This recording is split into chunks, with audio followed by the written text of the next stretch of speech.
Hello दोस्तों, rail कारवां channel में आप लोगों का बहुत बहुत स्वागत है। हम सभी लोग अक्सर भारतीय रेलवे के अलग अलग ट्रेन से लंबी दूरी की यात्रा करते ही हैं और इस दौरान हम बहुत से अलग अलग लुभावने नज़ारे खिड़की के बाहर देखते हैं और बहुत बार ट्रेन किसी न किसी कारण देर हो जाती है और पूरे सफर यह देरी से ही चलती है। तो आज के इस वीडियो में हम एक ऐसी ही देरी से चलने वाली केरल एक्सप्रेस ट्रेन के बारे में जानने वाले हैं कि यह हमेशा देरी से ही क्यों चलती है। तो इस वीडियो के अंत तक बने रहिए और हमेशा की तरह हम आपसे एक बार फिर रिक्वेस्ट करना चाहते हैं कि अगर अभी तक आपने हमारे इस चैनल को सब्सक्राइब नहीं किया है तो सब्सक्राइब कर दीजिए और लेटेस्ट वीडियोस देखते रहने के लिए बेल आइकन पर क्लिक कर दीजिए। तो चलिए आज का रेल कारवां शुरू करते हैं।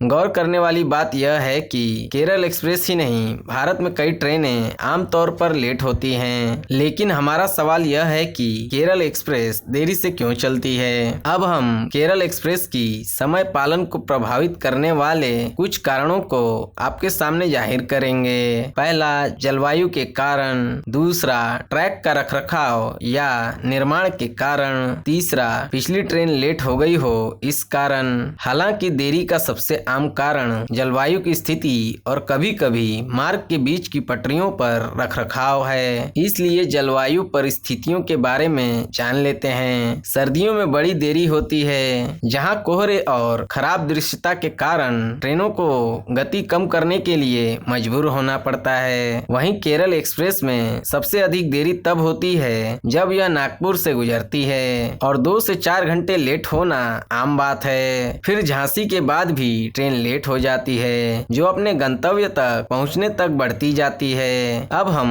अपने ही अनुभव को आपके सामने जाहिर कर देते हैं, जिससे आप और भी अच्छी तरीके से समझ जाएंगे। दिल्ली से केरल की अपनी यात्रा में मेरी ट्रेन नई दिल्ली से सही समय पर रवाना हुई, लेकिन आगरा को पार करने के बाद देरी से चलती है और मैं वास्तविक समय से 5 घंटे देरी से अपने गंतव्य स्टेशन पर पहुंचा था। इसलिए सर्दियों में सुरक्षा और अन्य कारणों से ट्रेनें आमतौर पर देरी से चलती हैं। फिर आता है ट्रैक का रखरखाव। उदाहरण के लिए, एक बार तुगलकाबाद सेक्शन में पटरियों में इंटरलॉकिंग के कारण केरल एक्सप्रेस 4 घंटे लेट हो गई और एर्नाकुलम सेक्शन में भी इसी कारण केरल एक्सप्रेस लेट हो गई। और फिर शायद पिछली ट्रेन की देरी के कारण ट्रैक अवरुद्ध हो गया और केरल एक्सप्रेस को दूसरी ट्रेन के रवाना होने का इंतजार करना पड़ा। यह बहुत ही असामान्य है, लेकिन फिर भी यह भी एक कारण हो सकता है और यह वास्तव में केरल एक्सप्रेस की देरी का कारण बनता है। हम आशा करते हैं कि अब आप लोग समझ गए होंगे कि केरल एक्सप्रेस देरी से